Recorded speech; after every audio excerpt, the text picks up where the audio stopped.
Salut, c'est Anouk et bienvenue dans la chambre froide.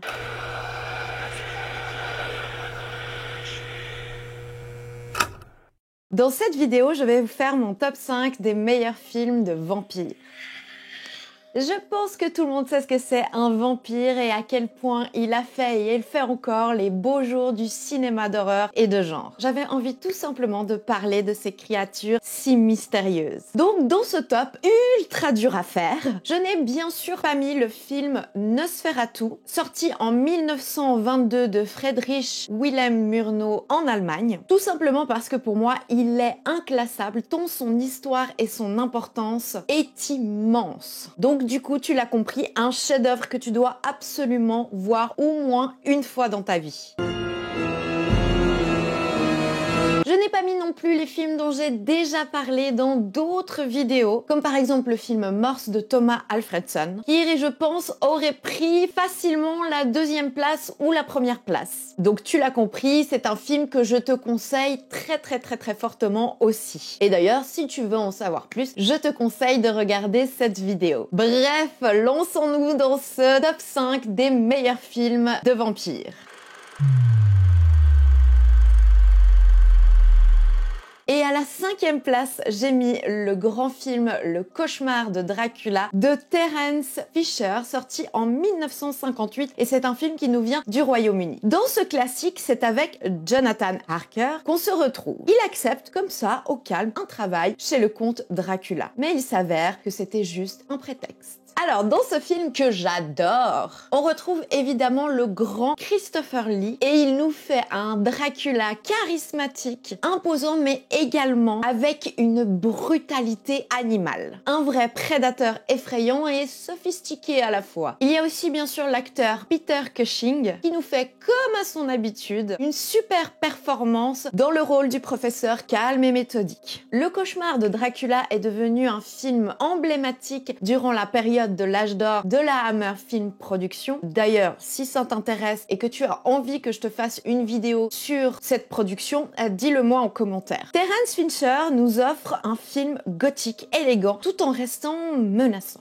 À travers des couleurs vives en prédominance, évidemment, le rouge, comme symbolisme du sang, offre ainsi une dimension artistique unique qui contraste avec les adaptations précédentes. Le film explore de manière explicite la dimension du désir sexuel, mais aussi, à mon sens, de l'addiction et toute sa complexité. Un film que je te conseille absolument de découvrir ou de redécouvrir, car il est un jalon important de l'histoire du cinéma horrifique. Et que tu seras assurément captivé par cette réalisation soignée, ces décors magnifiques et les interprétations juste excellentes.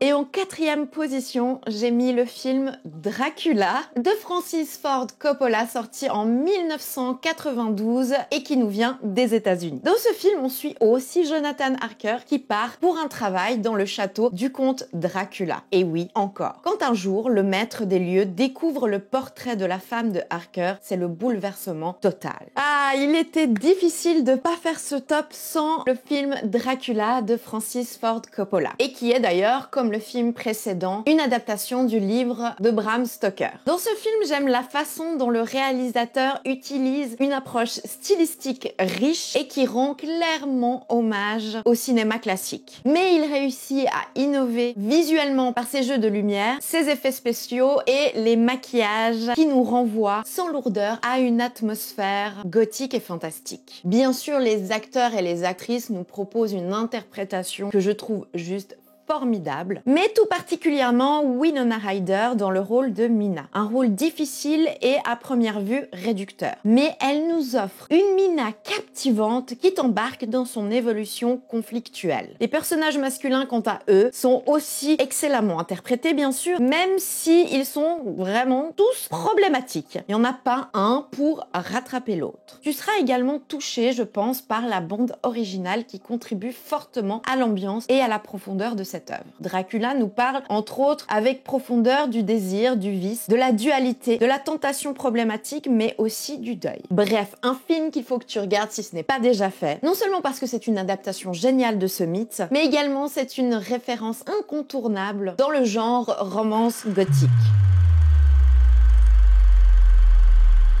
Et on est déjà à la 3e place et j'ai choisi comme film Only Lovers Left Alive de Jim Jarmusch, sorti en 2013 et c'est un film qui nous vient du Royaume-Uni. Ici, on est avec Ève et Adam. L'une vit à Tanger et l'autre à Détroit. Mais les deux sont liés par quelque chose de fort et magnifique. Alors non, ce n'est pas un film d'horreur que je propose ici. Même si le thème du vampire est bien présent dans ce film, Only Lovers Left Alive est pour moi une œuvre magnifique qui retourne complètement le genre dont on a l'habitude de voir. Jim Jarmusch nous expose avec pudeur et calme une œuvre qui aborde les vampires comme spectateurs éternels d'une civilisation en déclin, mais aussi comme l'impuissance et la santé mentale qui pèsent sur les épaules. Mais ici, on est donc avec des vampires, donc bien sûr qu'on parle de la complexité de l'immortalité. Est-ce que cela signifie vraiment de vivre éternellement? Tout ça dans une atmosphère qui mélange le gothique avec le moderne. Des ambiances aux lumières basses et aux couleurs sombres qui appuient sur la noirceur et la solitude des personnages. Et bien sûr, une direction artistique unique et pertinente. Les performances de Tilda Swinton et de Tom Hiddleston sont vraiment un coup de cœur et que cela participe largement à la beauté de ce film. Évidemment que la musique est très importante dans ce film, elle t'hypnotise et elle est réellement un sujet. Pour toutes ces raisons, mais pas que, je te conseille réellement ce film qui te plonge dans l'intimité et l'amour profond de ces deux protagonistes.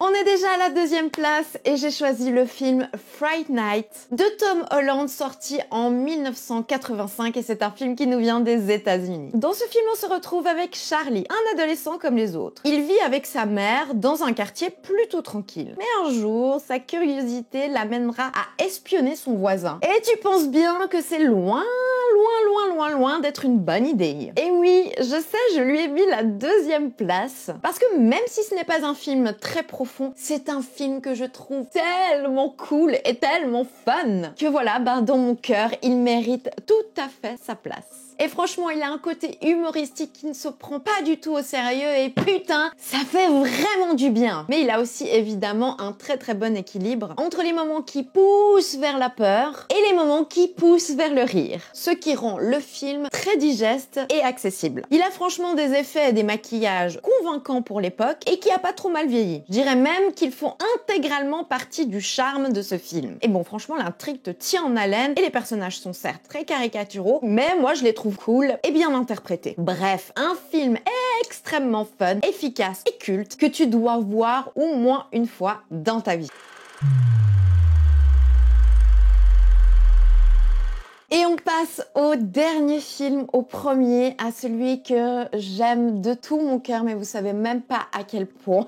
Et ce film-là, c'est A Girl Walks Home Alone at Night de Anna Lily Amirpour, sorti en 2014 et c'est un film iranien. Dans ce magnifique film, on se retrouve dans la ville de Bad City en Iran. Une ville où règne une ambiance de désolation. Et pourtant, une mystérieuse jeune femme arpente les rues la nuit.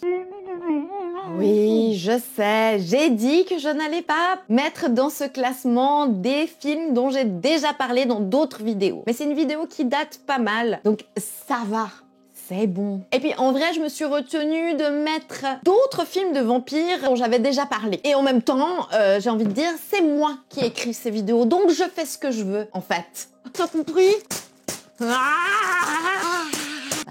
Plus sérieusement, je ne pouvais absolument pas faire ce top sans ce film, qui est simplement mon film de vampire préféré de tous les temps, qui est d'ailleurs vraiment coude à coude avec le film Morse. Bref, A Girl Walks Home Alone at Night est un des films les plus beaux et les plus significatifs que j'ai eu l'occasion de voir dans ma vie. Oui, je t'assure. Je vais te parler d'abord de son esthétisme fabuleux. Tout d'abord, il est en noir et blanc, mais un noir et blanc maîtrisé, contrasté, qui installe une atmosphère onirique et gothique. Cet esthétisme rappelle celle de l'expressionnisme allemand qu'on retrouve dans le film Nosferatu. Les plans sont juste intelligents et racontent énormément, comme l'état d'esprit du personnage ou encore l'importance de l'environnement. La réalisatrice mélange aussi plusieurs genres sans en faire trop. Tu retrouveras des codes bien sûr de films de vampires, mais pas que, de western spaghetti, de films noirs et de romance. Et elle va t'emmener dans une histoire fascinante, mystérieuse et terrifiante qui qui va vraiment te prendre aux tripes et qui te fera réfléchir par les thématiques qu'elle traite avec finesse et une pertinence rare. La tension entre la liberté personnelle et les contraintes sociales est omniprésente. Elle y interroge le prix et les compromis de la liberté. La ville est comme un personnage à part entière qui représente le déclin moral, mais surtout le manque d'humanité dans la société. Elle explore aussi l'amour, mais comme un moyen pur et beau d'échapper à la noirceur et comme une sorte de rédemption. Le film parle aussi de la solitude, de l'identité et bien sûr des justices sociales. Mais il parle surtout, et tu penses bien que c'est le thème qui m'a le plus touchée, et pour moi c'est juste le centre du film, la liberté totale de la femme portée par la protagoniste. La représentation de cette liberté totale commence simplement par le fait qu'elle se promène dans la rue toute seule la nuit. Et pour moi, ça c'est un symbole extrêmement fort. Elle représente aussi une figure de justice et de vengeance. Et pour une fois, ça s'inverse, le rôle de la victime et du prédateur. Grâce à ça, elle démolit totalement l'idée de la femme vulnérable en incarnant force et menace. Ce qui, évidemment, fait un bien fou. La fille, interprétée par la fabuleuse Sheila Vand, ne porte en fait pas de nom. Et selon moi, c'est parce qu'elle pourrait être moi. Elle pourrait être toutes les femmes. Ce qui nous permet de nous représenter et de se voir en elle pour nous redonner un souffle d'espoir et réveiller la force qui est en nous. Alors oui, Anna Lily Amirpour nous offre un chef-d'œuvre visuel rempli de beauté et de sagacité, mais aussi de réflexion plus qu'importante qui t'emmènera, te questionnera peut-être et qui te touchera. Alors je te conseille cette merveille très fortement. Voilà, le top est fini, mais je ne peux pas m'empêcher de faire quelques petites mentions spéciales, alors les voici.